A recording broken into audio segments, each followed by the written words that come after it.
La contre-attaque du milliardaire déguisé. Auteur Ricky Appiah. Chapitre 3. Les plus fortunés. Le soir chez Trevor. Argent, argent, argent. Il ne pense qu'à l'argent. Sylvia, je vais te faire regretter ce que tu m'as fait. Les yeux de Trevor étaient rouges et débordaient de larmes. À ce moment, il a déversé toute son angoisse dans son cœur.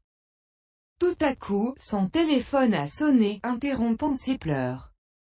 C'était un numéro inconnu. Il ne savait pas qui pourrait lui téléphoner, mais il a quand même décroché.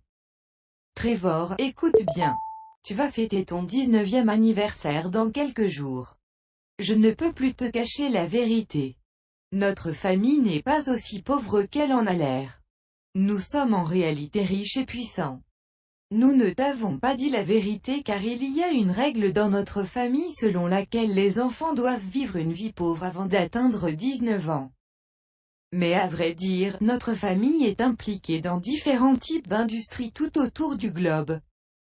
En fait, nous avons non seulement des mines d'or en Afrique, mais aussi des puits de pétrole au Moyen-Orient. Au bout du fil, il y avait une voix familière que Trevor avait entendue toute sa vie. Poussant un sourire d'autodérision, il a répondu « Papa, tu es bourré ou quoi? Arrête ces folies, d'accord? Depuis que je suis enfant, tu n'as pas cessé de dire que tu as acheté un hélicoptère aux États-Unis et un yacht à Venise. Mais regarde-moi. Je dois me débrouiller seul et gagner mes frais de scolarité. Tu ne vois pas que c'est ridicule? » L'homme à l'autre bout s'est arrêté une seconde et a poussé un lourd soupir. Trevor, je te comprends. Je sais que tu ne pourras pas l'accepter tout de suite. Quand ton grand-père me l'avait dit, j'avais pensé qu'il hallucinait. Et Trevor, je dis la vérité. Je vais te transférer 100 millions de dollars comme argent de poche. Au début, Trevor était content de recevoir l'appel de son père. Mais plus il l'écoutait, plus il devenait incrédule. En regardant son écran, il a constaté que c'était un appel inespéré provenant de l'étranger. Il était convaincu que cela devait être une arnaque. Menteur. Va te faire foutre. Trevor a rugi à plein poumon. Puis il a raccroché. Il était ivre et son esprit était embrouillé. Le rugissement de tout à l'heure a évacué l'amertume de son cœur. Et là, il était épuisé. Trevor a fermé les yeux et s'est endormi au pied du lit.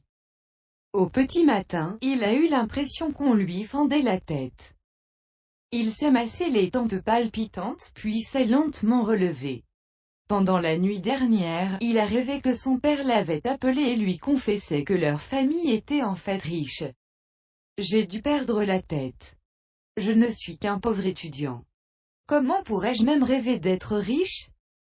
Trevor n'a pu s'empêcher de se moquer de lui-même en souriant.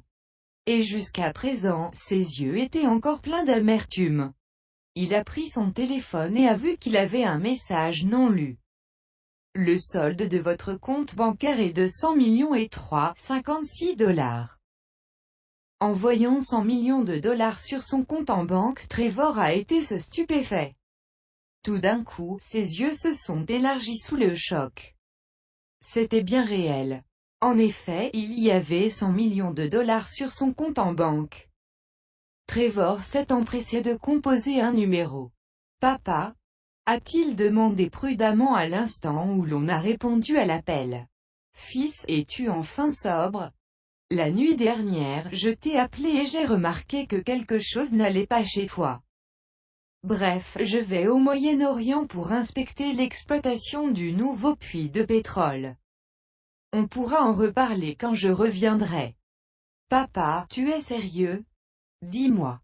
Comment as-tu eu 100 millions de dollars? Il était complètement perdu, incapable de comprendre ce que son père venait de dire.